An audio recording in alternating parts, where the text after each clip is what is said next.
women property inheritance rights in mitigating some negative aspects of HIV and AIDS.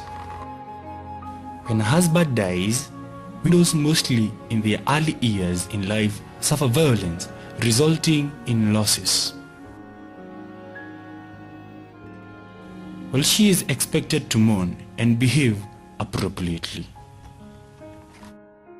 She loses family property like land, housing, household goods like these ones.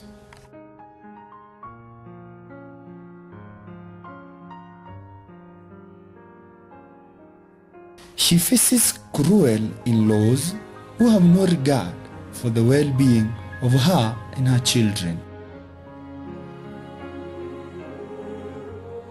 All her property is normally grabbed from her. She is called names and left destitute. The ignorance of widows' property inheritance rights in many communities in Kenya is perceived as a cultural one.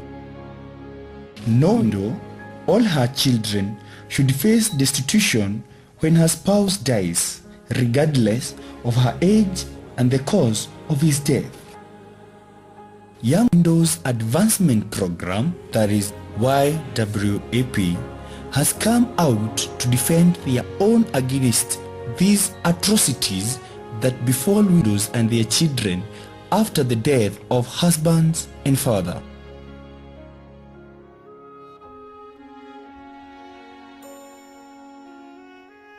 To support widows and orphans in realizing their rights and reducing their vulnerability to HIV/AIDS is divine. In the course of the year 2011 to 2012, YWAP has empowered widows to help rebuild their lives and to strengthen their families, thereby finding their place in the community. This year, the focus of YWAP intervention was the use of the programmatic activities, which entails advocacy to raise awareness through group discussion and information material distribution and public outreaches. YWAP trained community members and widows in advocacy to conduct outreaches in public forums, in churches, women group meetings, chief barazas, and sensitization workshops.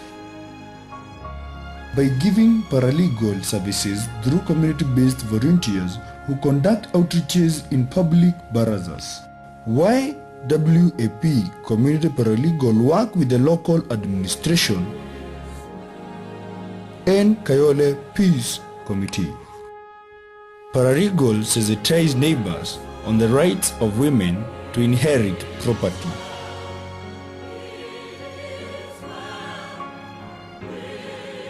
Paralegal sensitize people after church services on women property inheritance rights.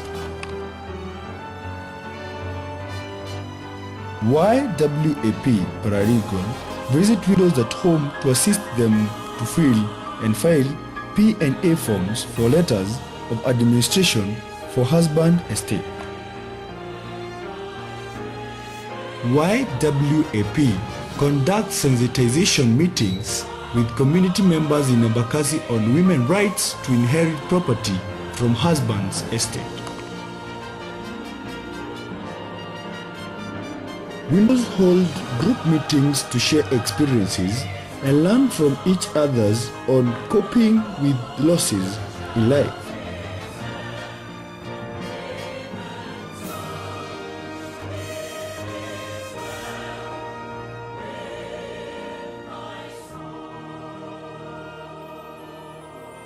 YWAP targets people living with HIV to train them in succession planning on how to write memory books and valid wills to protect women and children from property disinheritance. Widows fill memory books using photos and so get fond memories of good old days. YWAP conducts group therapies for widows to share experiences over a meal and thus draw strength from each other. The community and women specifically are informed by organized training in paralegal work, advocacy, and succession planning. Widows through these processes have gained access and control to family land and property. They have layers of administration, title deeds, and physical use of the property. YWAP staffs supervise widows to fill memory books using photos during home visits. Other services to assist widows are rescue centers services, where widows and their children stay temporarily after losing the matrimonial homes.